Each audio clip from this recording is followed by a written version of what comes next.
bad.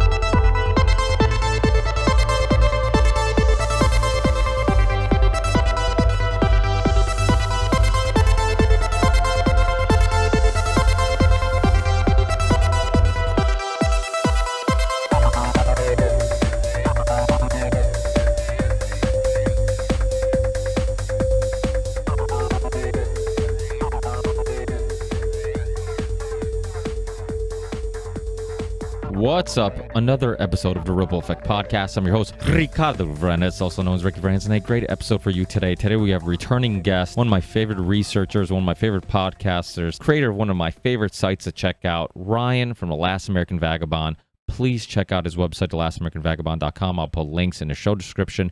Check out his Rockfin channel, Odyssey channel, BitChute. You can also listen to The Last American Vagabond on any podcast app, so definitely check that out. It's one of my favorite shows to listen to. He does great interviews. He does a daily wrap-up show where he hits on all the hot topics of the day.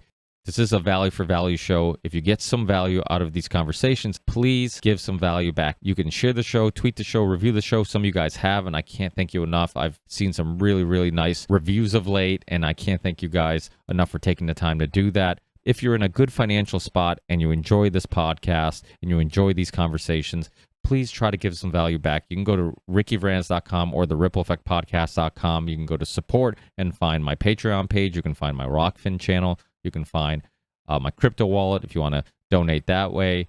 What am I missing? PayPal, crypto, merch, of course. And I have a merch store with tons of stuff, cups, hoodies, tank tops, t-shirts, all that stuff and more at the Ripple Effect Podcast merch.com, or you can go to the rippleeffectpodcast.com and you can go to support, and that's where you can find the merch store. So tons of different ways to support the show.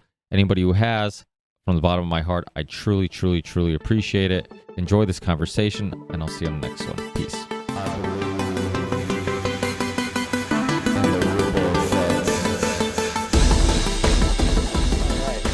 Well, thanks for being with me, Ryan. I really appreciate it. Obviously, as you know, you're one of my favorite shows out there, and it's always fun to kind of pick at your brain and get your perspective on all the chaos in the world.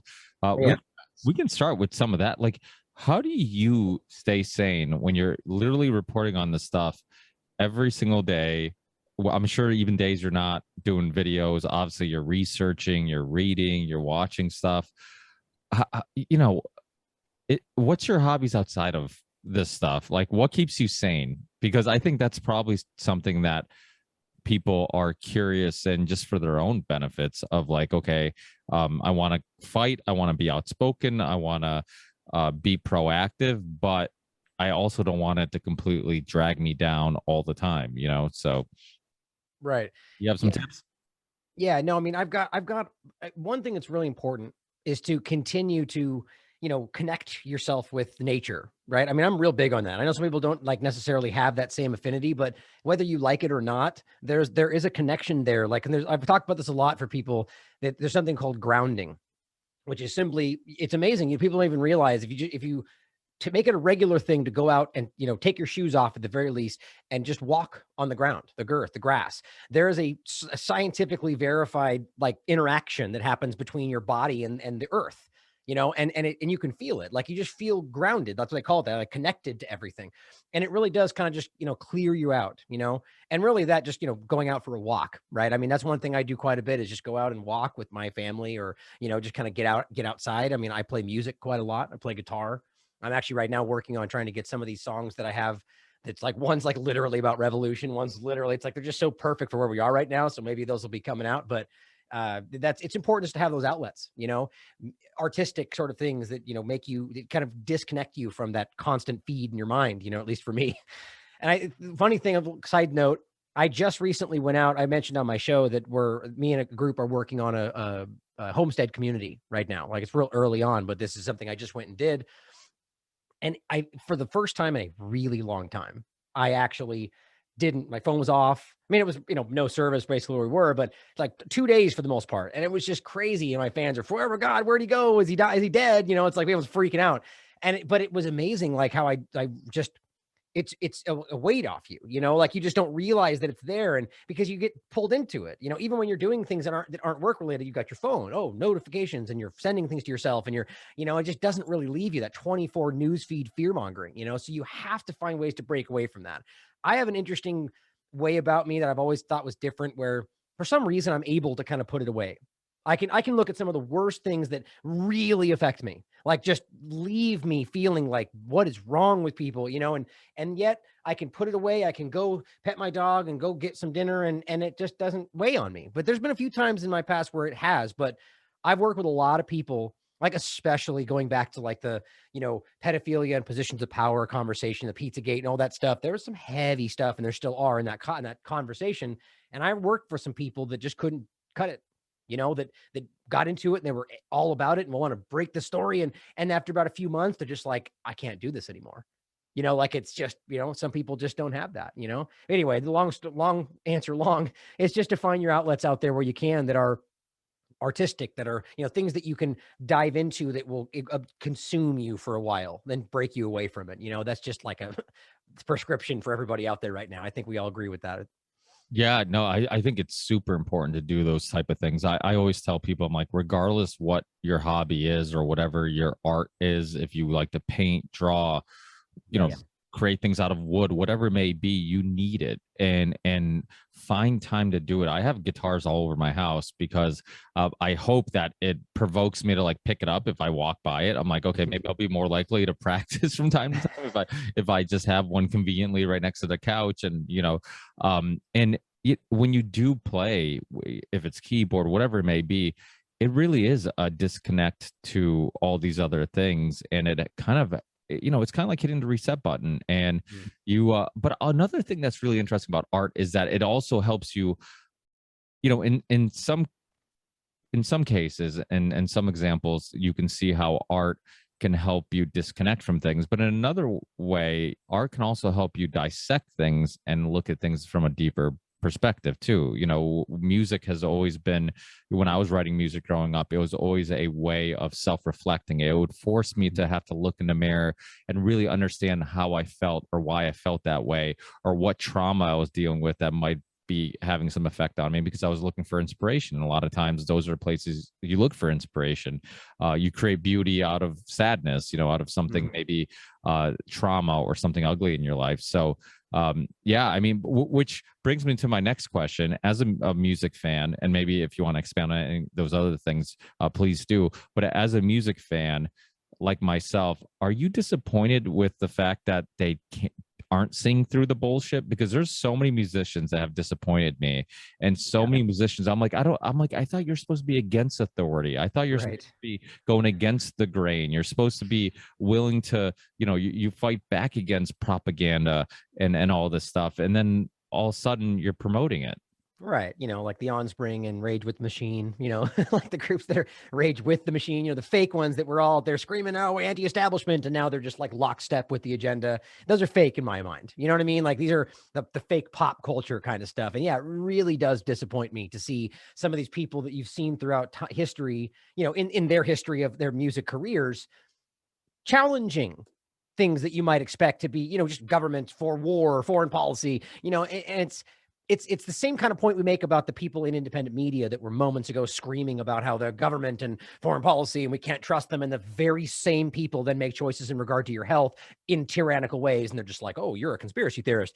It's like, I don't even understand how those two things, how you can have the same thought. You're pointing at the same person, for crying out loud. It seems like a choice, which tells me they're either going along to get along, for money, whatever career, or they were never real to begin with, whether music or anything else, But I did want to make a point about something you said there that really resonated with me, that I've always looked at music or art in general, or anything like that, as a way of, as you had an interesting point there. Yes, it's about disconnecting from what we're talking about, but overall, I find it to be a way to connect with the world around you. Like, what are you actually doing really with anything, whether music or painting? You are engaging with the world outside of your body. Like you're extending what you are, your brain, your thoughts, your vision, and putting it out there. And music, I find in a really interesting way is it actually resonates, the sound, and reverberates off of other people and they feel it. And, it's like you're putting things out into the world. And I always found that to be exactly why it's so therapeutic.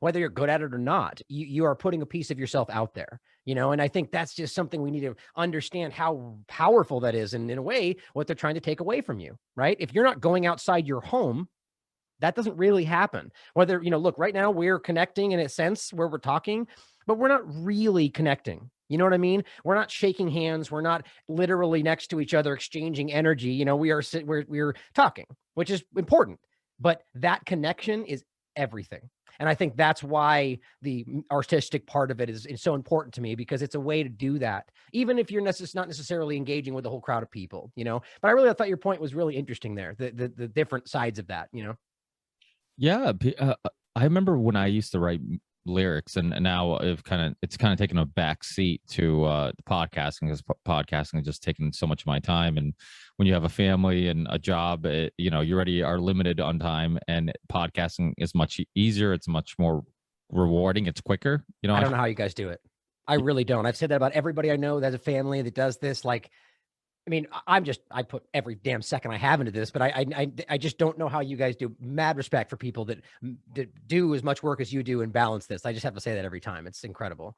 It's not easy, and sometimes I think the show sacrifices a little bit, because I'll be, scheduling a show, and I'm like, okay, I got this hole in my schedule, I can fill it in with this, this small little hole in my schedule, I can fill in with a podcast, and then next thing you know, I have a chaotic day, something goes wrong, or I get held up at work, or whatever, stresses with kids, or whatever it may be, all the personal stuff that everybody deals with, and you're rushing to do an interview, and you're trying to be focused, and you're trying to be there, but your mind was just seconds ago scattered all over the place about, like, oh, I got to get this done for tomorrow. I can't forget about this after the podcast. I got to go do this. I got to go pick up the kids. I got to go, there's times like during a podcast, like right after the podcast, I have to go bring the kids to soccer practice, but I'm so scatterbrained with the show, and then I'm like, oh, when am I going to be able to release it? Or what? Then I'm like, oh shit, I'm late to soccer practice. I'm like, I got to hurry up, get in my car. We got to go, or so it's not easy. The goal, I think, of all of us, I shouldn't say all of us, I can't speak for everybody, but I think many of us is to do this full time. Even though I don't do it full time necessarily in regards to, it doesn't take up all my free time. Mentally, I'm constantly doing this. Like, I'll be at work and I'm thinking about like guests to have on, things to talk about, shows that I think are important that I want to, find time to share on social media platforms.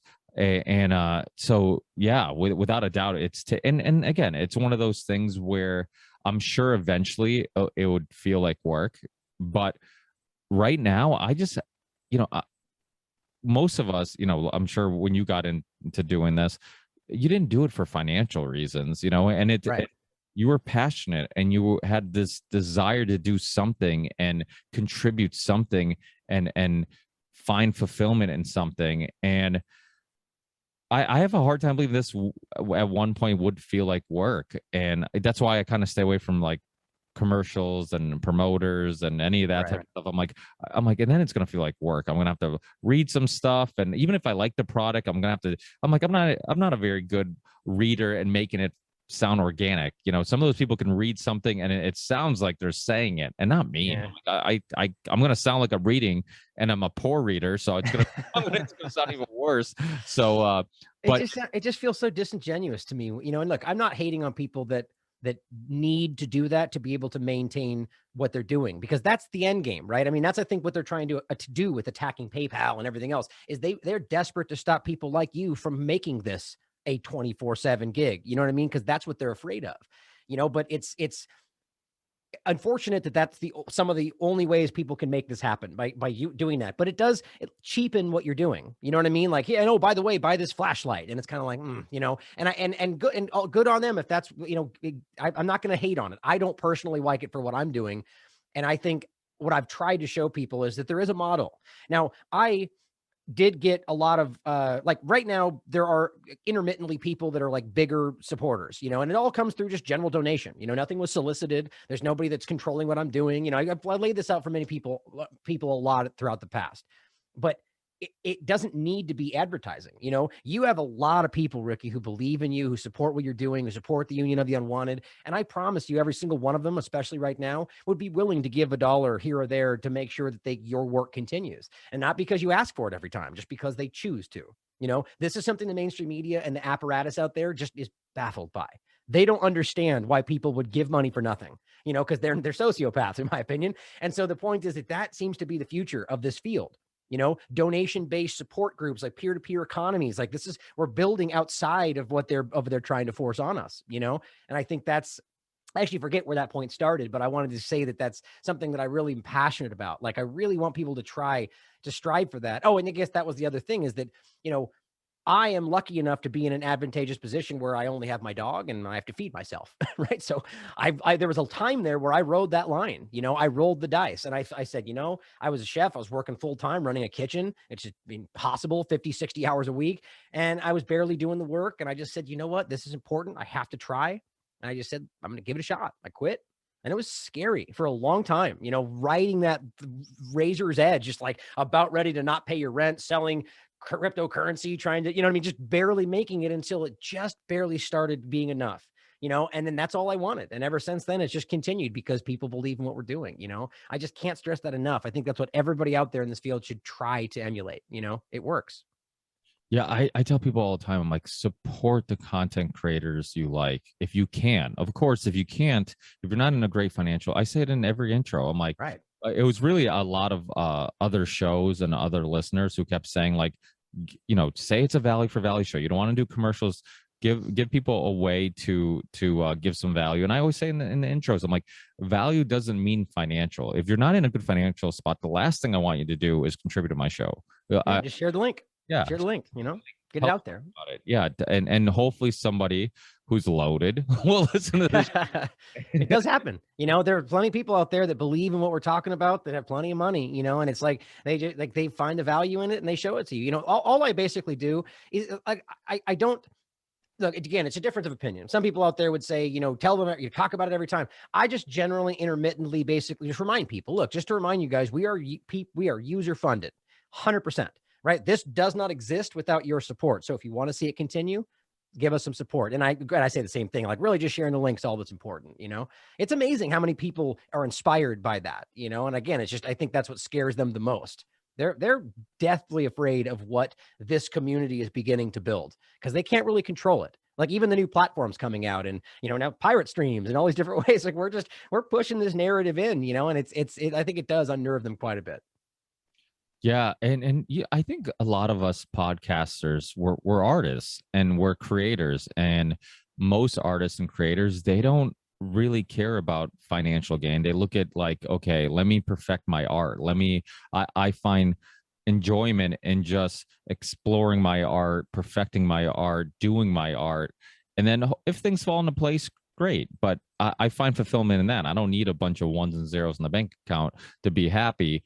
So if you can do it for a living, it wouldn't be much. I mean, I've told my wife, I'm like, if I made, we have a little family and construction company, which has given me the flexibility to do this.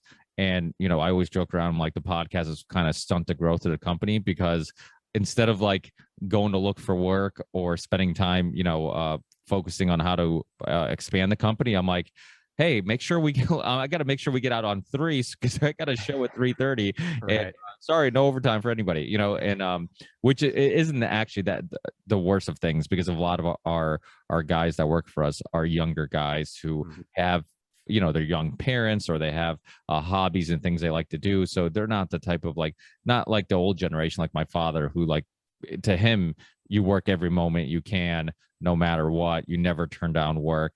and it's a different philosophy. But I think a lot of us are artists. We just care about putting out our work. There are, even with the Union of the Unwanted, there's been discussions within us hosts about sponsorships and doing that type of thing. And I get it. Like, nobody likes to be tight on money, and if you can make a couple bucks and it's like, okay, I'm just reading an ad, I get it. But I'm with you 100%. Like, as people probably know, I'm one of the ones in the group that are constantly resisting doing any of that. I'm like, no, it's a pure thing. And you've done it. You've made a living doing it. Greg Carlwood. Yeah, Greg Carlwood has no ad. Does he have advertisements? No, I can't remember. Yeah, I can't either. I mean, for me, it just comes down to something you believe in. I'm not adverse to it. Like, for instance, and again, to your point, I didn't do this because I thought it was going to be really a revenue stream. I did it because I actually believe in the person and what they're doing. But it's James Lyons Wilder, PhD. He started this platform, IPAC, I think is what it's called, .com. And it's just basically a platform to, like, let's say you're out there and you're an average person and you want to learn how to understand biology, learn how to read scientific studies. You want to learn, understand certain aspects of the, medical fervor, scientific fervor that's happening in the world right now.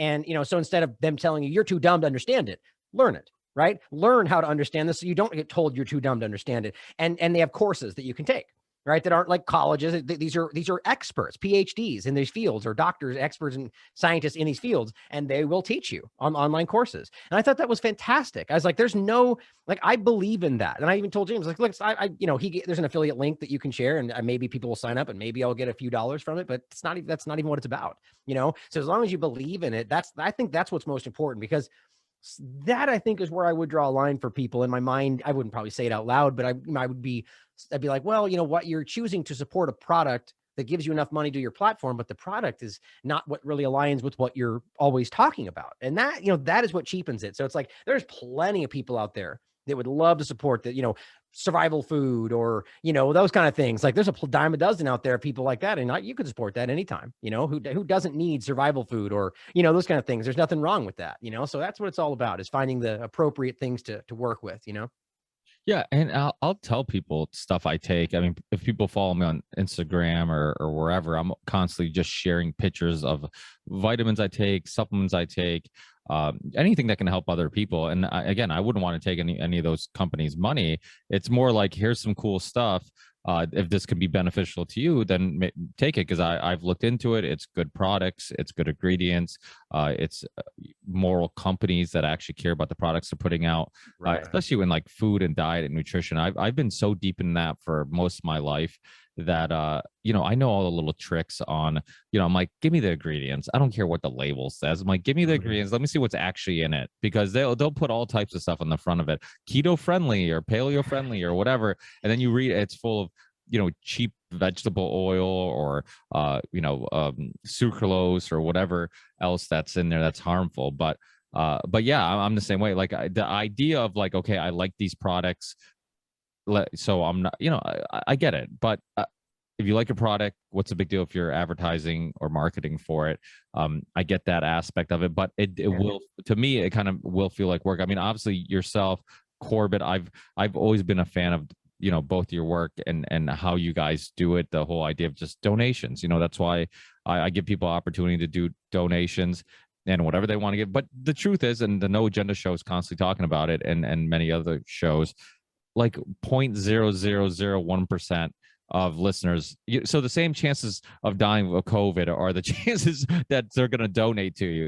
It's like, the majority of people who listen don't donate, and they don't review or share the show or whatever. And I'm notorious for it. I'll listen to an amazing show, or one of your shows, somebody else's show, and you're busy, you don't have the time to either share it on your social media platform or whatever, so we're all, we're all kind of guilty of it. But I do believe in the ripple effect, and I know for a fact there are people who do share it on their social media platforms, and they don't think like, oh, I only have a couple hundred followers or whatever, a couple thousand followers, like who's gonna pay attention to what I'm posting? But people do, and even if it's one person at a time or word of mouth, it goes a long way, and we're all in this together. That's what I constantly tell people when people connect with me on social media. I'm like, we're all in this together. They thank me, and I'm like, no, thank you for listening, for sending it to your friends, for telling people, because we're all in this, and it's strength in numbers. And this is it's nice to see that, especially during the COVID thing, that a lot of people from different perspectives and different backgrounds and maybe different philosophies in regards to other things are coming together and saying, like, this is a fight we need to come together for, because this is probably the fight of a lifetime, and we're talking about the future of humanity. That's a huge point right there that I'm constantly trying to remind people, is that this is not a partisan thing. They're desperate to make you think that this is only Republicans in the Midwest out there not taking injections. You can ask any crowd that you go to out there, but people that are resistant to this, and it is nonpartisan. There are people from all walks of life out there that are like, look, we've actually come together around the idea that this is alarming. Like, it's almost as if the people that are still invested in the two-party paradigm that are against this on either side are like rationalized to some degree that it's not about our government. It's like some international China thing, and whatever. Like I think that's happening too, but it is also our government, right? We need to see the whole picture. But the point is that however they're making this ground meeting together, they are, and it's sort of like when, like the 9/11 discussion, where it's like, oh, some people say there were no planes, and then people say there are, and those people hate each other. And it's like, well, if you can just get past that and realize that, yeah, all we really care about is that the government lied to us, there's a lot happening. I think that's what's happening around COVID right now. People are overwhelmed with how stupidly obvious this is. Like, they are lying about stuff that like, it's almost as if they have like a screen that shows the truth, and they're over there going, and this is, and saying the opposite of it. And it's right next to them. Like, that's what this feels like right now, and it's like, how do people keep buying this? And I don't think I think a huge portion, if not the majority, are not. And I really believe that they're misrepresenting that to people right now. Now, because you're so deep in this constantly, let me get your perspective on the Pfizer approval. Okay. Is it really approved? Because I've heard some mixed opinions on it. I've heard Dr. Robert Malone on some interviews. I've heard other researchers kind of give their perspective. What's your perspective on the approval? Is it up to your standards considered approved, or is it kind of a facade and a illusion? Well, I wouldn't, to put it my standards approved, like nothing happening here is even remotely close to my standards for something that should be acceptable in any way. But so I'd like to hear what your thoughts about what Dr. Malone said after I'm done saying this, because I'm interested in that, because there's an interesting cross there. I actually reached out to him about having him on to discuss this very topic. I know he's super busy, but the bottom line is, what's that? Email him often, because he did get so many. I know he came on the You've Unwanted. He gave out his email, and I'm like, that's such a horrendous idea. Don't just put it out. He's going to get bombed, right? I mean, I do it too. I give mine out too, but it's been frustrating over the years because I see unbelievably amounts of emails. But it's interesting though, because there's a lot of, and look, I'm going to give you my opinion on it, and I'm pretty certain about this. I mean, James Corbett is on the exact same path. In fact, he even referenced my discussion about it on his show to make the point about what he thinks is happening, which meant a lot to me. I mean, he's somebody I look up to, but it's very clear when you look at the information. Now, what to state right out of the gate, by stating that this is what they're telling us, that does not mean that I agree that it should be approved. That does not mean that even what they did was the appropriate process, or that what they are giving you under the guise of it being approved is even the same thing. Right? They could be lying about everything. And that's always especially with my content, is always an underlying point. But that being said, did they approve this on their documentation? Yes. And it's very clear. If you read everything and understand the way they're breaking it down. Now, they make this as simple as possible. As I understand it, and as the documentation backs up very clearly, they approved for 15 and up. Now, remember, there's different emergency authorizations for different categories, 12 to 16, or, whatever, the 15 and up, and then booster shots. Like, these are 3 different categories of emergency authorization. So the point is that when they approve one, that immediately removes the emergency authorization in that category. So they're claiming we approved this for 15 and up, or is it 16 up? I forget the age breakdown. And so that means that now that, according to them, is approved. However, the 12 to 15 is still currently being given under emergency authorization, but they're both the same thing. You see what I mean? It's an illegal distinction. That's why they say that in there. But for some reason, people misunderstood what they meant by legal distinction, as if they're saying it's legally a different product. No, they're saying legally it's distinct different, but they're the same product. Okay. It's the exact same substance. They're telling us. I don't know whether they could switch it out and not, lie about it. That's certainly possible. Now, the point is that what they're telling you is that the label has changed, right? So everything that's still out in the world that's labeled as Pfizer and BioNTech is under emergency authorization. They're not allowed to use Comirnaty until it's been approved. And the point, I made this clear too, and this speaks to the irrational kind of subjective jump that a lot of the independent media did here, is they go, oh my God, they used a new name. No, they didn't. That was stated back in 2020. Comirnaty was right out of the gate. That's what they were going to use once it was approved. And I showed you all the documentation on my show. So a lot of the people that are saying it's not approved are the ones that are acting like the name changed, and that's inaccurate. But the point is, now what they're going to do is put the label for the ones they're claiming are approved, like the ones they're making going forward for 15 and up, they're going to label it Comirnaty. Okay. So that their argument is now those that are labeled Comirnaty are being issued to people as an approved substance. But anything being given to you that is labeled Pfizer is still being given to you under the emergency authorization, which is a huge legal gap, which means they still have indemnity. They're not accountable for any problems that happen. And so the trick that's happening is they're basically saying, we did it, we approved. But if you listen to the fine print and what they're saying, they're like, except we won't be putting this out for a while because we don't have enough. We can't do it. So they didn't really change anything other than saying it's approved and we'll put that out later while still giving everybody something that they have indemnity for. That's really dishonest and frankly illegal in my mind. Right. And it gets so convoluted. Like, even as I explained it, I feel like, you can lose your path here on how weird this is. But the breakdown at the end of the day is it's the same substance with a different label. That's what this is. And that's what they're telling us. Right. And what they're saying is everything that continues to be used is still under the emergency use authorization out in the world. So it's going to continue to be used as an experimental, unapproved substance. As of right this moment, it's still being used that way, even though it's being sold as we approved it so we can force it on you. From a school's perspective, from a restaurant's perspective, or whatever it is, it's very dishonest. It's a little confusing. So it's the same. So the Pfizer vaccine, it's the same, basically the same. They didn't change anything about it. According to their documentation, it is the exact same thing. The only thing that changed was the label, because they've now approved it for 15 and up. So they're going to start producing the same thing with a different label. That's the legal distinction. So now when that gets used, according to a lot of legal experts, including the RFK Jr.'s article with somebody else talking about this, is something that if you were to use and you got hurt, you could sue them, because being approved, it comes with all the normal stuff. But under emergency authorization, they have indemnity. So this is a weird sidestep to pretend it's been approved, yet legally speaking, still pumping out things and giving people things that are not, or that they still have indemnity for.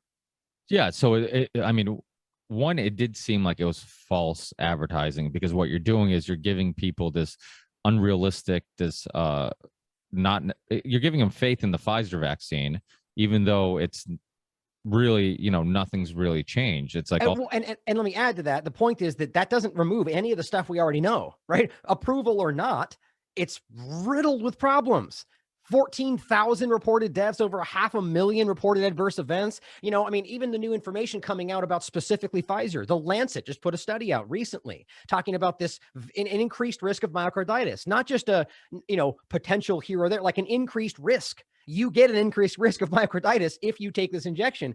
And that is crazy to me, especially since I just pointed out a study from 2009 that was only on myocarditis, peer reviewed, that made the very alarming statement that said, look, even a non-serious myocarditis case can increase your mortality rate between 25 and 56% between 3 and 10 years. That blew me out of my chair. I said, holy crap, that's crazy. And I looked through the whole thing, and sure enough, that's what they found. Now, they could be wrong. It's a study like any other, but this is the kind of information that's out there. And then Lancet says, yeah, there's an increased risk of myocarditis, more predominant for younger people, but it's all the way up the scale. And we don't care about that. You don't have to tell people that. It blows me away how So that's my point, is the approval or not means nothing to me. This is a legal sidestep of what they're playing. We're on the same game. I've been saying it from the very beginning, whether or not they approve it, it's still illegal for them to force it on you. This is not, I think they kind of set it up this way to make it look like something is happening the right way. It's very dishonest from the very beginning. Yeah. So people are getting So even though it's the same substance, it's still deceiving because people are going to get the Pfizer vaccine, assuming the one that they're getting is the approved, fully approved version of it, which it isn't. Right. Thinking that the one they're getting is the one that is covered, that is approved, meaning that they can sue them if they get the injection, even though actually you can't. That's why RFK Jr. made the point to say, like, if you're the one out there, I would say that, you know, the one stupid enough to go out there and get this injection, but if you're out there going out to get it right now, then I shouldn't say that. I mean, I'm just being, I'm kind of joking, but obviously my opinion is it's the last thing you should do. But my point is always that it should be your choice. If you go out there and do it, ask, demand to see the actual vial. Right? Say, look, I'm not going to get this thing until I see which one you're using. And I need, if it says Pfizer, BioNTech, which all of them will right now, then you say, no, I want the approved one. I won't take that. It's not approved. I want the approved one. Even though it's the same substance, it's a legal distinction. And you need to be able to hold them accountable if something goes wrong. Right? So that's an important point. Now, if you don't mind, I'm very curious to see like what you took away from Robert Malone's perspective, because I've been seeing a lot of people represent it as if he's arguing that this has not been approved. And there are some weird little caveats in there. Even Catherine Austin Fitz on an interview with Taylor Hudak pointed out some interesting differences where it almost seems as if there's a sidestep between Pfizer and BioNTech in this new part, whereas if like Pfizer's no longer a part of it. But one of the other experts on the interview said, no, that's how it's been from the beginning. And so I was like, okay, well, but anyway, so what are your thoughts on what Dr. Malone had to say about it? Yeah, well, I don't know which interviews you saw. The one that I saw, it really just it kind of stated that basically he was kind of just letting people become aware that the one that you're getting when you do go get it, I mean, it's not even in production yet. It's not even out there, so it's kind of deceiving because you're getting the emergency authorized vaccine, not the approved one.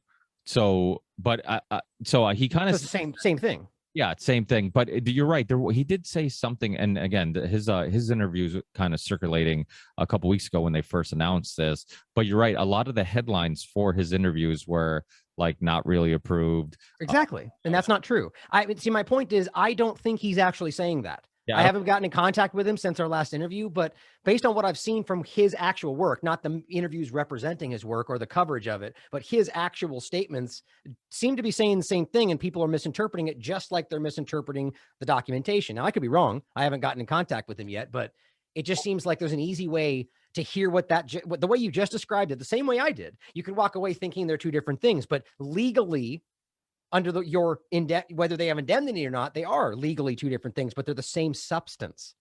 That's what's important, you know? And so they approved age differences, you know, I mean, that's ultimately what happened here. And it is dishonest from the get-go. So I think what happened was there was a lot of people that were really quick to assume that by taking the stance opposite of it's not approved, we're somehow like suddenly pro-vax or, you know, whatever. It's just like, this is this weirdly polarized situation. They want us to be like that. They want us to attack each other based on minor differences or, you know, to deviate amongst the people fighting back against all this.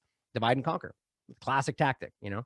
Yeah, well, without a doubt. I mean, you've even seen Joe Rogan throughout his whole since the beginning of 2020. You've seen his perspective slowly change and slowly go in our direction. Where, you know, I had friends of mine. They're like, oh, you know, you're a big Joe Rogan fan, and you know, he thinks that this is something to be worried about, and I'm just like, yeah, but it's just a matter of time before, like, I think that he seems like a decently reasonable person. I think the problem with people like Joe Rogan is that people like him have been conditioned, like most people who haven't been in alternative media like us for all these years and really understand the power of big pharma and how we've been tricked, like the world has been tricked into believing that vaccines are always safe and effective, have no harmful effects. And if you even question the safety of vaccines, you're a conspiracy theorist. Right. So I think somebody like him, you know, like everybody just assumes like,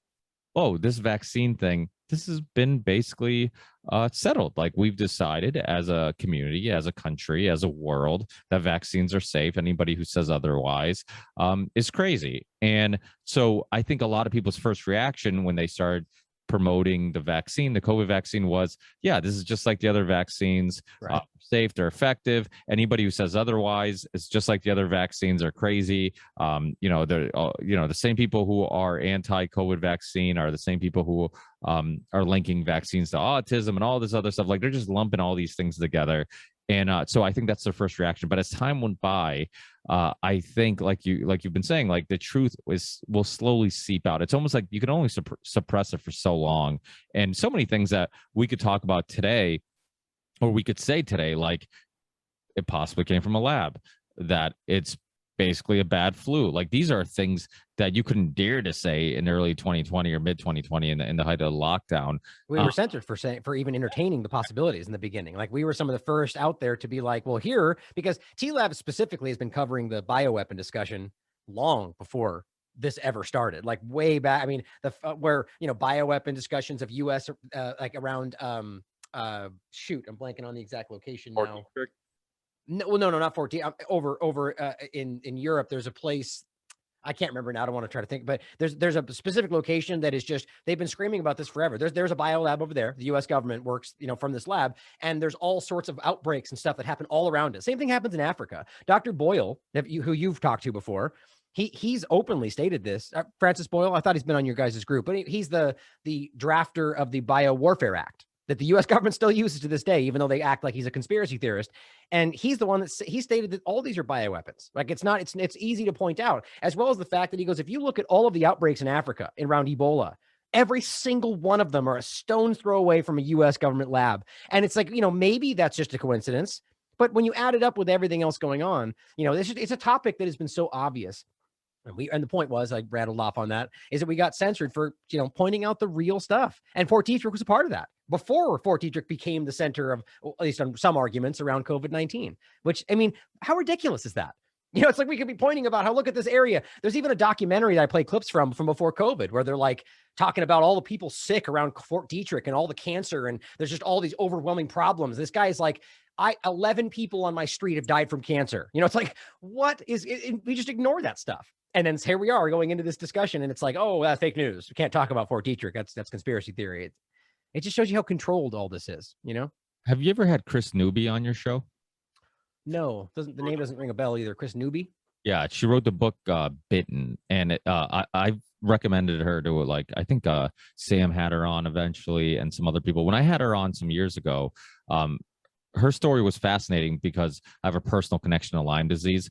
My mother had it really bad. She was like misdiagnosed, and then it had like permanent damage and issues. She still claims not all the issues are to Lyme disease. She still thinks her diabetes has nothing to do with her consumption of desserts after every meal, but yeah, it's Lyme disease.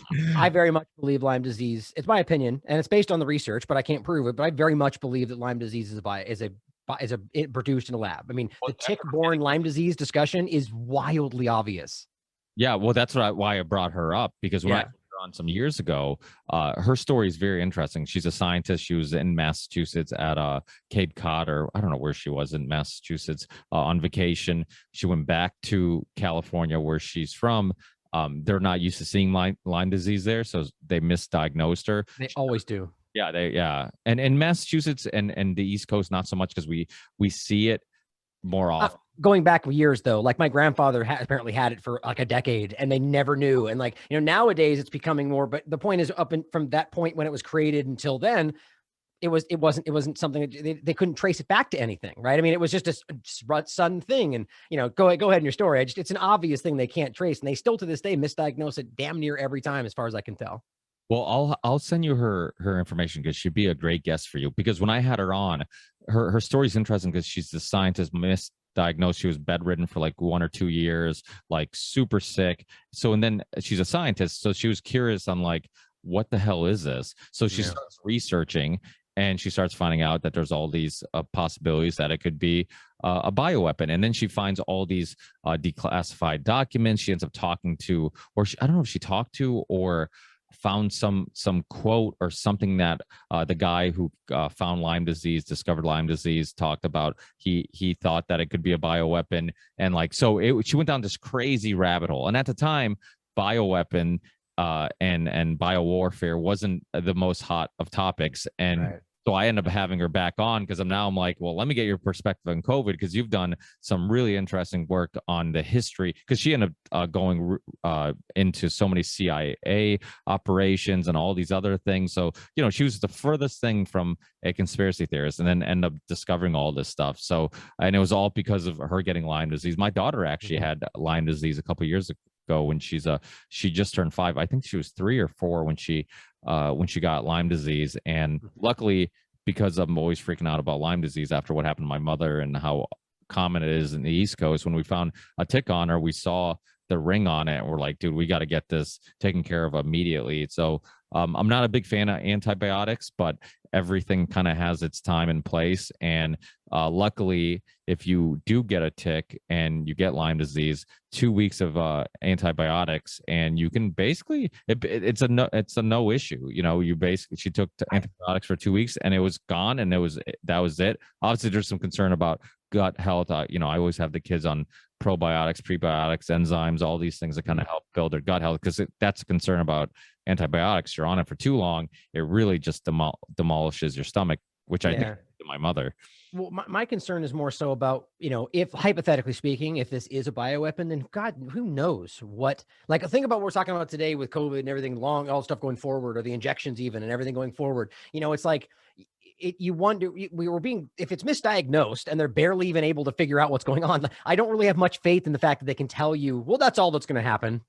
It's like 20 years from now, you could have a stroke, and who knows whether it's because of some long-term side effect. These are the kind of things that they're constantly trying to play with. They're playing God and researching and trying to gain a function, add these things to viruses, make them more virulent and more pathogenic. There's no justification for this. One that I always recommend for specifically Lyme disease, Truth Stream Media did a absolutely outstanding little mini doc about Plum Island. Just type in True Stream Media Plum Island. That's easy, and it'll knock you. It's in my opinion, it is undeniable. I mean, there's plenty of people that just speak up about this, and that's usually what gets dismissed. People just kind of go, oh, well, that's a conspiracy theory. People that are involved in the programs, oh, it's a conspiracy theorist. That's the easy thing they do, just dismiss you without a hand, without any investigation. But if you look up Plum Island, you'll find that it's just overrun. And there's big signs that say, like, ticks in here, don't come this way, Lyme disease. And it's just like they were, and historically they were experimenting on Plum Island with exactly this kind of stuff. Just all these pieces fit together very obviously.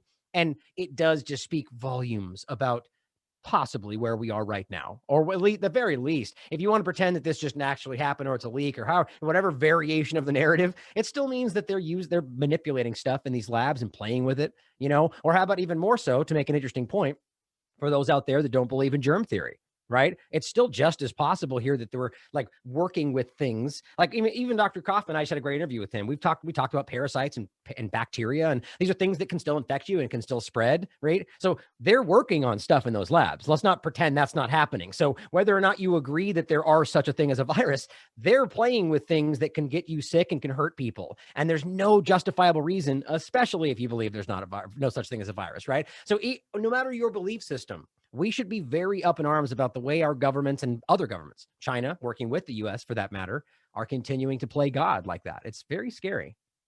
Which leads to, and I was going to ask you about the germ theory thing, because you're like me, you've explored the topic, but you're not sold on either one yet. And what's your opinion on it? I mean, is it something that you're just kind of entertaining, or do you think that there's something more there that maybe? Yeah, no, there's definitely, I mean, look, the last interview I just had with him, I even said at the end of the interview, I said, look, this is very compelling. And I like my problem, not a problem, but the thing that seems to frustrate some people who just want me to like make this is what I think, and that's not always the case, especially if we're trying to be objective. Like at the end of the day, like for instance, the way I argue this before is, okay, before I even knew about terrain theory, I discuss, germ theory is what we all were raised on, whatever. And suddenly Kaufman comes around and introduces this new theory. Now, I didn't just go, I believe that now because he said it, right? I said, okay, here's a new theory. And what did I do as an objective researcher? I entertained it. I discussed things and principles of it. Now, does that mean because I discussed those things that now I've chosen a side and I have to pick that side? No, this isn't this isn't junior high. We have to be open and adults about this and choose and continue to research. Now, let's just say suddenly he's changed my mind. And now I believe that terrain theory makes more sense. And to a large degree, that is ultimately what I was saying, is that right now, my belief is that I find far, far more answers on the side of this discussion and far more unanswered questions on the side of germ theory. Right. I set myself up there terribly. I find far more unanswered questions on the side of germ theory than I do on the side of terrain theory, and that's now doesn't mean that that proves that it's absolutely the case, but from an objective researcher's perspective, it's very obvious to me that this is making more sense right now, and so I'm very much believing that the idea that, your body itself, the terrain, your skin, in general, is something that or really just your body in general, you need to maintain your health. You're talking about not consuming GMOs and terrible products and thinking because you run a mile every day that you're going to be totally healthy. There's a whole equilibrium that we need to fight for. And that being the case, if you can maintain that ultimately your body will not end up getting sick. But if it does, there are ways you can do so naturally. I mean, it's a whole very interesting discussion. Now, there are questions in there that I had that I felt were, unanswered. And he admitted that. So my point being long-winded again is that we have to continue to be open-minded about even the things that we are questioning, right? I mean, so right now, if I'm thinking terrain theory is more valid, I'm still going to continue to discuss germ theory. You see what I mean? And there's a lot of people out there that are like, wait, you just talked to Kaufman, now you're talking about viruses? It's like, come on, man. It's like, we have to continue to do that, because otherwise we're just going to ignore half the story. They're out there talking about it. And so you see what I mean? I'm sure you get that to a degree with people on your show. And, it's objective is where we all need to be. And people have been raised to choose a side, left or right, Fox or CNN, so we're all about choosing, and we need to grow up from that. It's a childish mentality. Yeah, it's a huge issue with almost every topic. When we did a Union of Unwanted on Bitcoin or cryptocurrency, all the Bitcoin guys wanted us to just call all the other coins shit coins and not take any of them seriously, and they're all trash and they're all this and that. And then I remember text messaging, because all the hosts on that show are in a group text, and I remember during the show, I'm like, these guys want us to join their cult. I'm like, and the same thing happened when we did a flat Earth show. We did a flat Earth show, and these guys are like, they are almost upset if you're not on their team. Like join our team. What do you mean? Like, I've given you all the evidence. How are you not still on? I'm like, because that means thinking would have to stop.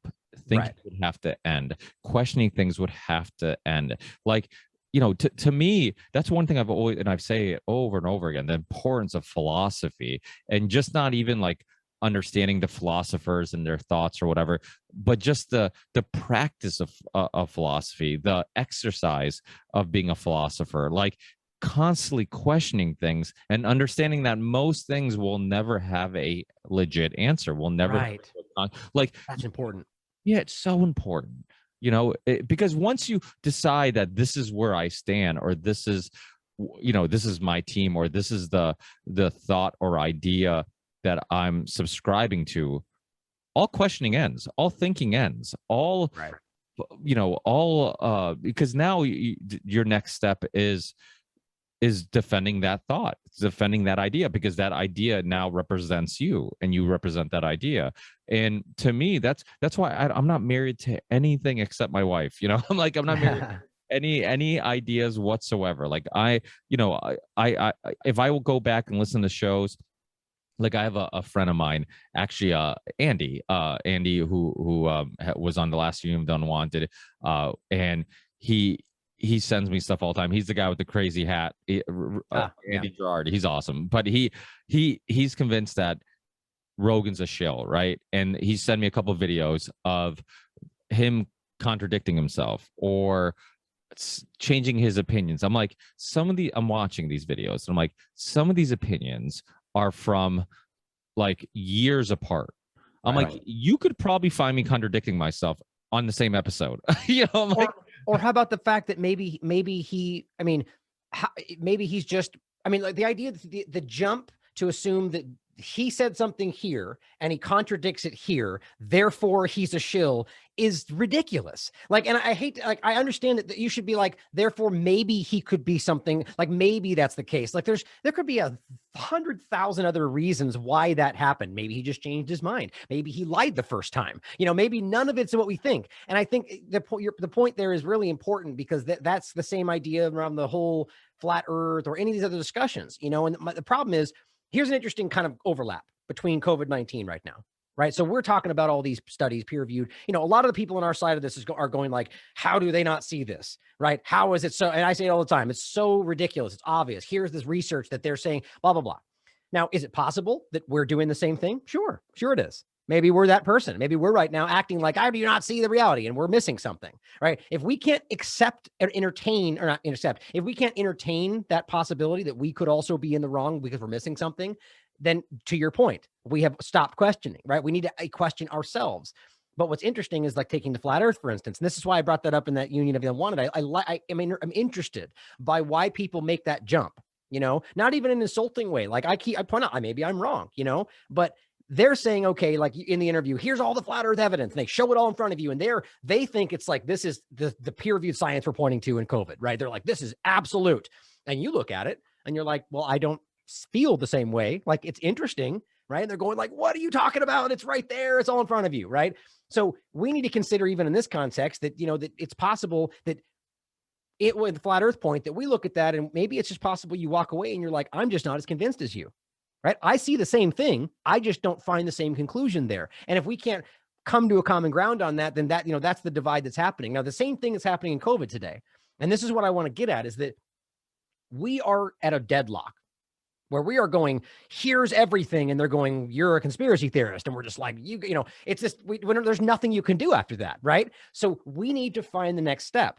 The same thing. I mean, look at how flat earth is fared, right? They're stuck in that same deadlock forever. We're over here going, we don't believe it. They're going, here's all the evidence. So how do we get past that? I don't have the answer to that, but I've been really trying to dig into this for months now.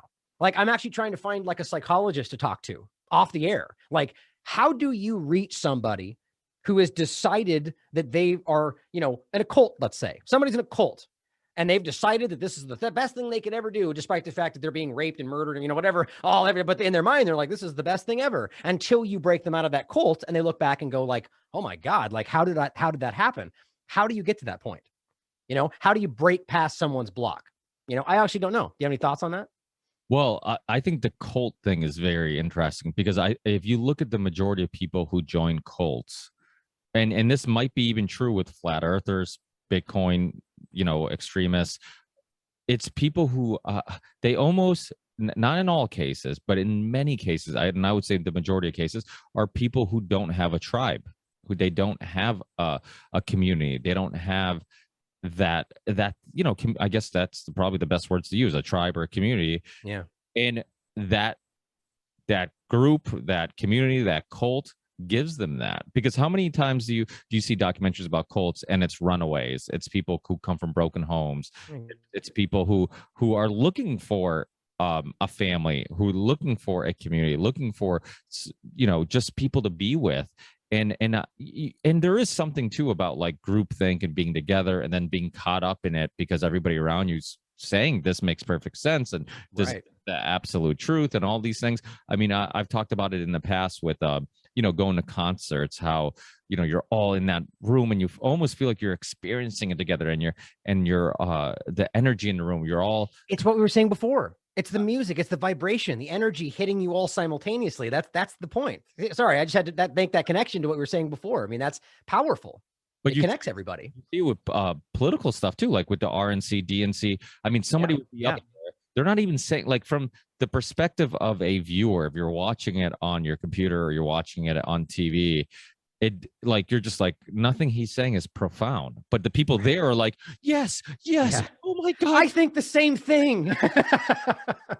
Which I think is kind of like watered down thinking, because it's funny because Sam Tripoli, I remember he was, I think it was one of the shows he did with Brian Callen. He was talking about comedy that people relate to, right? Like it's the dumbed down comedy. Like it's dumbed down. It's not that it's bad, but it's easy, right? You could do this. You say the comedy that people can like bump elbows and be like, yeah, that's us, right? Oh, that we do Yeah. that, like Low that. hanging fruit, Yeah, and it's the same thing with a lot of this stuff. It's like people are just giving you what you can relate to, and it's not deeper. It's not, just surface level stuff.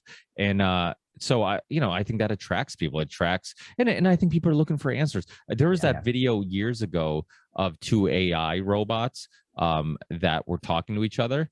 And it started off real simple, like, "Hi, my name is blah blah blah," And in time, they eventually started asking about who is the creator and where they came from. And what they were saying they learned from this little experiment is that it's almost inherent for us to ask those questions. Yeah. It's deep in our DNA I mean, that's why when we didn't have answers, we'd come up with things like the god of thunder and the god of this, and it's because we didn't understand it, so we had to find a way to explain what we didn't understand. So I think that's a part of it too. And I also think there's a group of people who just they rather let somebody else do the thinking for them. Like it's almost That's like engineered, in my opinion. I think that it's apathy, right? Engineered apathy to the point to where, or apathy in conjunction with overwhelming misinformation from 1,000 different directions, right? It's sort of like an overlap of 1984 and Brave New World. It's like, you're being just to the point to where you, as a choice, are like, you know what? Screw it. I don't even care. I'm going to take what they're saying at face value. I'm going to go eat McDonald's and watch my TV. It's like, because it's just overwhelming. Like I get you, and we understand it, right? You've talked about cognitive dissonance and how uncomfortable that can be. You're having two conflicting ideas in your brain at the same time. People just check out, and by the way, they've been taught and coerced and they've been driven into that position. It's okay to do that. Let the government think for you. It's a long-term coordinated effort from our Prussian-based school system that produces obedient workers. It's funny how you can say something like that, by the way, just on a side note, and people probably go, "Oh, conspiracy theorist." It's like, it's a very easy thing to look up, but we modeled our schooling system off of a Prussian school setup. And the idea of that setup was to produce workers that were obedient. Very simple. And it's also, in our medical system, is based on a triage system of a wartime system. So it's about patching you up just good enough to get back out there. These are what our systems are built on. And it's easy to look this stuff up, but yet, we're wondering why our medical system is one of the highest causes of death in this country, or, why we have the most obese people in the world. It's, very obvious if you know what you're looking for. Now, I know we're limited on time, but as you know, we're both an explorer of ideas. And one idea I've been exploring for a long time now is universal basic income. And I think it's connected to what you just said, right? Because I think a lot of the arguments that are made about it not working is because we've been conditioned to be sheeple who don't pursue loves and passion projects and hobbies and some of that conditioning, like you said, like it's the school systems that at a young age make you just regurgitate information. They tell you to don't waste any time doing playing the guitar or chasing art and doing those type of things, or pursuing philosophy. Like, get a job that pays well. I think if we had a completely different school system, maybe something like a Maria Montessori type of thinking of the way we look at school, maybe you could give people universal basic income for the necessities, and they would have the freedom, or they would have the desire to pursue those things. They would have the ability to think, creative and be creative and use their imagination to pursue those things that they enjoy and have passion projects. I think the majority of people because when you look at kids, right, at a young age, and there's been studies that show this, where they were asking kids at a very young age, like, how many of you are creative, or I think it was along those lines, or how many of you are artistic, or something along those lines. And every kid raised their hands. And as you get older with the grades, less and less kids raise their hand. Mm-hmm. Now, I don't think it's because people stop being creative. I think it's because we've created a system that tells you stop wasting your time being creative and regurgitate this information so you can get a good paying job. And exactly. That's the system I'm talking about, right? But here's the problem, though. The difference, I would say. So that's the question. If you remove that system, would universal basic income only help people like you and myself, who are like, you know what, I'm fucking worried about paying the bills. I can't pursue this podcasting thing full time. And now I have that little bit of a blanket for necessities. and now I can pursue those things. The concern is always like, how many people are just not going to pursue anything and they're just going to be lazy? But how much of that problem is because of the Prussian school system? Yeah, but I think that's a false dichotomy. I think at the end of the day, I think that is the fake argument that's being put over, in my opinion, a very nefarious future agenda. I think that the idea of creating a system where we are even more so dependent for every single thing we have for the government, to the government, it's exactly what they're trying to create now. The removal of anonymity, the basically everything you have is on the table, and you're completely tied into the system and the community. And you have, let me look at what the WEF is saying. It's 2030 and you own nothing and you've never been happier, right? This is the future they're presenting to you, where you don't own a car anymore. You call into the car system and they send you a car. And what happens one day when they don't like what you're doing on that podcast, or they don't like your social credit score, and suddenly your pay gets turned off? Oh, we didn't say that was ever going to be a possibility, but today we're doing it for your safety. This is the world that goes to. Whether, you could argue that in a perfect world where people are doing these things for the genuine interest of the people, that potentially that could be something positive. But I don't ever think that's the case with governments in general, ever, anywhere, where at some point somebody will abuse the system that they've created. So I think the problem with that scenario is not that we live in it's a combination. We do live in a world that's been artificially created to where you can't exist without working 40,000, 50 hours a week, and, 2 jobs, and both parents working and no one at the kid. That's the gross world that they've created for us. But I think the problem is that you don't need these things. We've been convinced that you need the house and the car and all this different stuff. Now, maybe you feel you need those things, and if that's your choice, well, that's the world you've created for yourself as well. But how about if you just go, you know what? I don't need any of that. I'm going to go do something different, whether you want to live on the corner of the street or you want to go somewhere in the wilderness and build a cabin. It doesn't matter. There are other options, and you can live your life the way you would want to. Now, maybe that's not ideal. Maybe someone out there just can't even fathom how that's something you could choose. But those are just a couple of random things I threw out there. The point is that you don't have to go in lockstep with that same direction. And then maybe you'll find yourself in a position where you're not dependent on certain things, and maybe you do have more resources. I mean, I don't know. I don't have all the answers, but I do feel very strongly that universal basic income is just a means to an end for more control. And I think that's always been one of the big concerns about kind of floating that idea. If we really want to help people, then there's 1,000 different ways with the resources they already have that they could do so. I mean, there's plenty. I mean, look, there's a couple examples I would make. The US government, for instance, is spending trillions of dollars on war every year, arguing it's for your safety. That money right now could go to Americans in every possible way and change everyone's lives in a one-stop thing, payment, or multiple times, whatever, which doesn't then mean you have to do it constantly or move them from their jobs. That's one thing. But I don't agree with that. I don't want the government to be helping anybody really in regard to a continual thing. But you could also argue that, it just slipped my mind. There was another part that I had in there. Anyway, at the end of the day, it comes down to personal choice. And I think that time you remove that ability to make that choice and put it in the hands of a power structure, a centralized power structure, it will lead to a negative situation. Historically, that's 100% accurate. Yeah, people have, as long as there's always been people who want to control them. And That's historically, that's why you read history books, you're going to run into dictators, you're going to run into murderers who conquered others.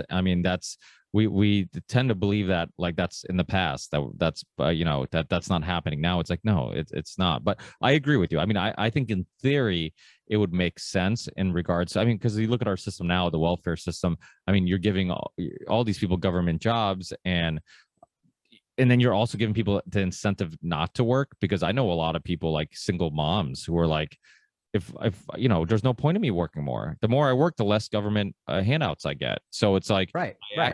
Get to spend more time with my family, and benefit more. You almost can't fault them for that either, because it's kind of a situation where it's like, look, they're giving you the tool, but I think that's a means to an end as well. I think these are all small steps in the direction of what they're trying to create: more government dependence, more, at every possible way. You are reliant on the government for literally everything in your life. And we already see that that's the direction. Look at how much that's increased. Go back before 1930, where there wasn't even income tax. Now we're at a point where it's just like, you don't own anything. How funny is that? That's exactly what it seems like they're driving towards with WEF, right? You don't actually own your house. You don't actually own your land if you pay property tax, and they can come in and just sweep it away from you. Like, you own something if you can buy it once, build a fence and never leave. Then you own that territory. Nobody's allowed in there. Nobody, right? The problem is that's not really how this works. There's always loopholes and sidesteps. And now we have a welfare check and the police going to kick your door down just to make sure you're safe. And then, while we're there, we see a gun and now you're in trouble. It's like this is the world that's been created to allow government control, and now as we step into this technocratic version of it, this is part 2 of the security state, right? 9/11 led to the biosecurity state, which is where we are now. They finally have the technology to achieve what they were planning and building this whole time. And that's not an opinion. It's outlined in their think tanks and their discussions. And here we are. And now they're building it. And now, as James Corbett put it, it's the digital gulag. It's being built around you right now, and I think that the money part of it is just one facet of that. And to help you with your argument, as a small business owner, well, my parents own it, I help run it, but maybe we wouldn't need universal basic income if the state didn't make us get so many dance certificates and licenses and tax the crap out of us and all. It's like, where do you live again, if you don't mind me asking? I live in Massachusetts, also known as China. Well, California is just unreal. Like I grew up there, and my brother still lives there. I mean, everybody knows, like, you don't start a business in California unless you just, that's where you, like, a reason you need to be in California, or, because it's insurances and lawsuits. And it's unbelievable. It is impossible to actually do so unless you've just got lots of money. And that's exactly where this goes. You're a worker or you're a controller, right? I mean, that's where the world they've built. We call it Taxachusetts here. That's perfect. They just tax you for everything. I mean, it's ridiculous. I mean, like, what do we get? We have the crappiest roads. We have bridges that are shut down to one lane with, they have traffic lights that only let one lane go at a time. It's like, it's so ridiculous. But it's, well, I could talk to you for hours about a billion. Well, this one last point I'll say about that same thing is that I took a trip to Los Angeles back. I went to, it was Abby Martin's premiere for Gaza Fights for Freedom. And I hadn't been to LA for a long time. Actually, the first time back to California since I left a long time ago. Thank God. But the funny thing is I start driving in there, and I'm actually going to a friend's house. Really, really nice house, nice area. But I swear to you, up until about like 2 minutes before I got to inside this area, it was like a war zone. I mean, and it's not even like a bad area, but you're driving and you got, like, on the sidewalk, there are weeds growing from the cracks that are like 3 feet tall. And I'm going, what? How is this even possible? Like, and this was like early days of COVID. I traveled. Actually, it was like right before it really started. So I traveled and got back just before that, and was all the big hubbub. But what's interesting to me is that, you're paying taxes. So where the roads were cracked, everything was dirty, there's trash everywhere, there's weeds going in this hall. And so is there nobody? Like, they're literally spending no tax dollars on things that they're telling you they're spending them for, and that's just one small part of that. It just really bothers me that we're at a point where we're paying more taxes. Most people pay, like, give or like 50% of what they make every year. We don't even know that. And they're not even using it. They're spending it out for war. They're spending it on COVID tax release for big businesses and military contractors. That's what's happening, and it should make us all extremely upset. And most people don't even know about it. Yeah, and that's why when Bernie Sanders says, oh, and he's right in regards to, like, nobody ever asks, how do we pay for a war? When people question him about, like, oh, how are you going to pay for this? He's like, nobody ever asks how you get. He's right. He's absolutely right. But he also has to see it from the perspective of, like, okay, government isn't always good. And if you want to help poor people, maybe prevent them from getting taxed so much, so they don't have as much income or the government doesn't have as much money flowing in to pay for these wars. Because the reason why they have all this money to spend on wars is because they're taxing the crap out of everybody. Yeah, Bernie knows that. He's part of the problem. I mean, the reality is Bernie and them are pushing a what do they call it? A democratic socialist idea, which is more taxes. I hope we understand that, right? But of course, their mindset is that it's because it's all going to work. We have this mindset that it's going to build out and support and help everybody. It's universal basic income in a different way. Now, again, my point is always that government, whether socialism or democracy or whatever you want to call it, it all leads in the same direction. It is all just a facade of power condensing in one place. It all comes down to the people who are actually in power, and you can never guarantee that will be the right person. This is why I'm in heart an anarchist, which people also completely misunderstand. It means no rulers, not no rules. That's a government misrepresentation. But what's interesting is somebody like Bernie and pushing socialism. Like, I've always said this in a joking way that people probably choose to misrepresent. Not what I'm asking for, but hypothetically speaking, if you pick a monarchy, so you have a king or a queen, right? If that person was actually like the best person that ever existed, like just everything he does or she does at any given moment is absolutely at all costs about helping you. That person doesn't exist most likely, but let's just say for fun, that's that person. Wouldn't that be like the best possible scenario? One person that's just like choosing and doing everything's happy and everything's good because every cent is spent on you, and nobody quibbles with him because he's completely in charge. Well, yeah, that would be amazing. Now, we wouldn't choose a monarchy, but if that was a good person, you could see how that would be the best possible scenario. However, it never ends up like that. One person is too much power, and so on. Or you could have an idea like a democracy, and look where we are right now. Even though ignore the moment that we're not actually a democracy. The argument being that you can see a democracy lead to centralized power. You can see places like where socialism that led to centralized power. You can also see places like Bolivia and Venezuela, even though they disgustingly lie about what they are, who in fact use that structure, to benefit themselves, because I don't trust any government. But meanwhile, they had free education, free healthcare, free loans, all this different stuff. Places like Libya, highest quality of life in all of Africa before we went in there to rescue them. And now they're selling open slaves in a market. Or at least that was the story after it all. It's disgusting. The problem is that it's all about personal choice. We need to have enough responsibility. Like, one of the big tenets of freedom is personal responsibility. And if we want to depend on the government for all this, it's always going to lead in that direction. I can't say that enough. Government leads to centralized power, whatever it is. But then you got the left-right paradigm that's just screaming and bleeding about socialism on one side, and you know what I mean? China bad guy. And it's just, there's just these couched arguments that just are so obvious and the smallest part of a big picture. It's frustrating sometimes. It is. And the other thing, like we said before, question everything, because you don't realize how much you're conditioned to believe is good or bad. Yeah. Not based on any evidence or information, but just based on everybody telling you it's good or bad. Democracy is a perfect example of it. I always make I think it was Oliver Stone, I remember during an interview, and obviously I don't think it's his quote, but he repeated it. Democracy is two wolves and a sheep deciding what's for dinner, and it's so true. Like, people talk about democracy like it's always good. I'm like, well, if you're a minority, which we have minorities, I'm Portuguese, I'm a minority in America. If I'm a minority and everybody decides in America, like, hey, we should deport all the Portuguese people, is democracy good? No. Like, at least from my perspective, it's not good. I guess if you're not Portuguese, you're like, yeah, get those people out of here. But it's mob rule. It's mob rule. That's what it ultimately comes down to, right? The 51% decide for the 49%.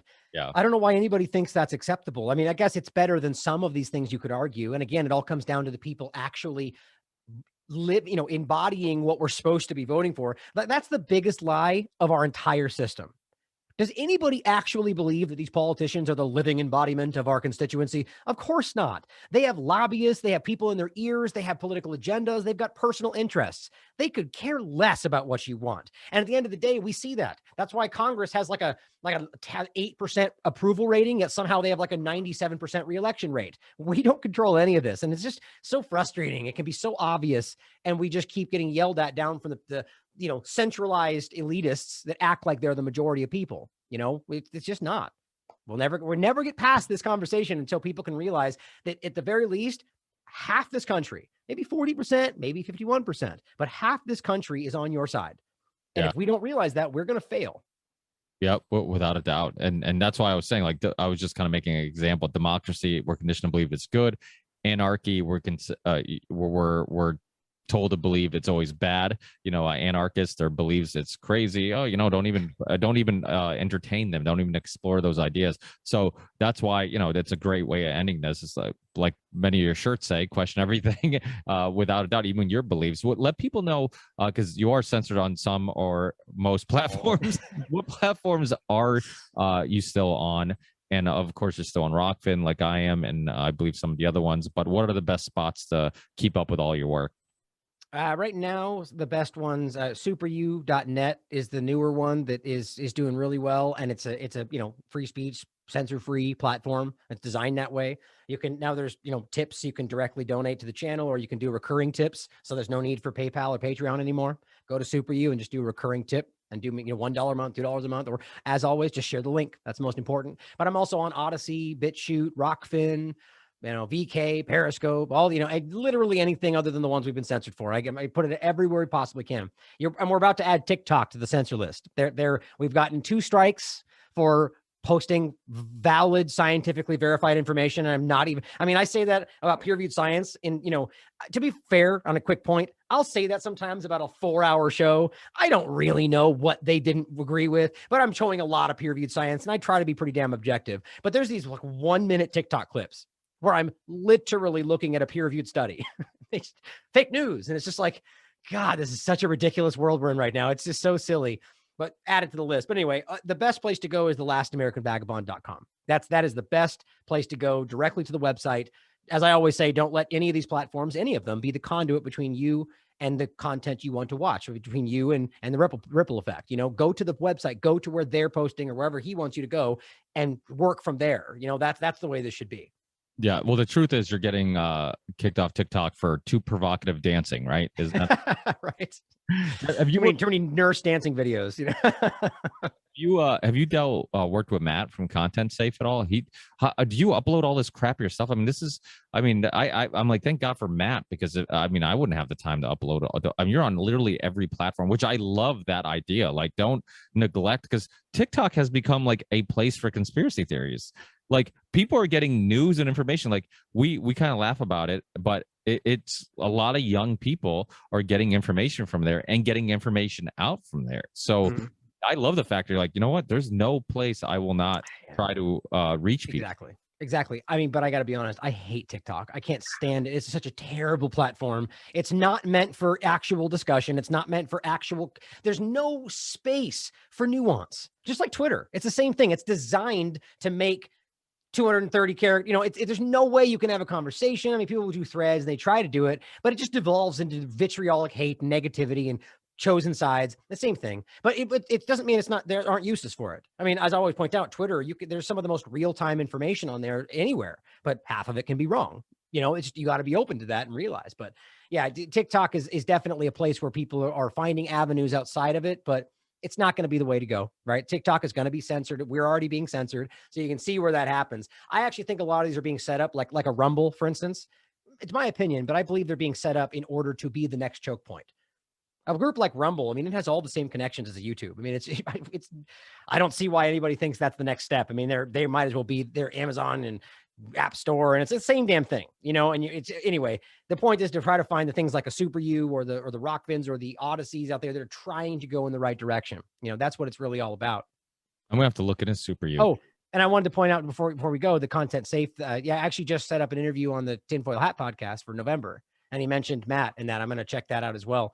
But that's it. The downloading thing is not as difficult as it might seem, because I actually multi-stream to about 11 different, 8 to 11 different places at one time using Restream and StreamYard. So I go live and it's already streaming on all these platforms simultaneously. And then I upload to like BitChute, Odyssey, and one other. That's all I really have to do at the end. I just do it all right afterward. But I've been doing it all myself for a long time, so I'm used to it. Well, yeah. and going live. Jason Bermas has the same type of philosophy where he's like, if I go live, at least I don't kill my, go crazy trying to edit afterwards. Yeah, totally. Dude, you have no idea. It was like a godsend when I first was like finally got comfortable with the lives, because I remember I was super nervous, and it's like, oh, I'm gonna make a mistake. And I used to edit and redo things over and over, like, oh, I'm gonna redo that and re-edit it. And now you just get used to it, and then you get just comfortable with mistakes too. It's like, I made a mistake, no big deal. I see with my intros. I record my intros after these shows, which is like more of like, I just don't want to waste the listener's time, the guest's time. And then I also find myself like, I'm like, I want them to know I really appreciate they're on. So let me just like really spend time telling everybody all the great work they've done. And then I'm like, oh, wait, now I don't have any time to talk to the guests. So let me do this after the show. But then I'm the same way. I'm like, I'm like, oh, I messed up on that, or I could have said that better. I sound like an idiot, or right, or whatever. And I'm like, so even though it's hard, it makes perfect sense, because again, as like musicians or artists, we're perfectionists, and we can get OCD about things that nobody else will even notice or care about, and we'll be like, no, we gotta, I gotta fix that, and it's like nobody's, most people aren't even gonna pick up on it. So without doubt, but I know I'm taking up a lot of your time. Thanks, Ryan. You're awesome. Keep up the amazing work. Hopefully we see you on the 13th for the next Union of the Unwanted. Applying on it. Yeah, I'm looking forward to it. And thanks for having me on, Ricky. It's always a pleasure to be here, man. Same here. Always a fun chat. So take care. Keep up the great work, and we'll keep in touch. And I sent you Chris Newby's contact info. I'll email it to you too. Okay. Thank you. Awesome. Thanks. Hey, take care. You too.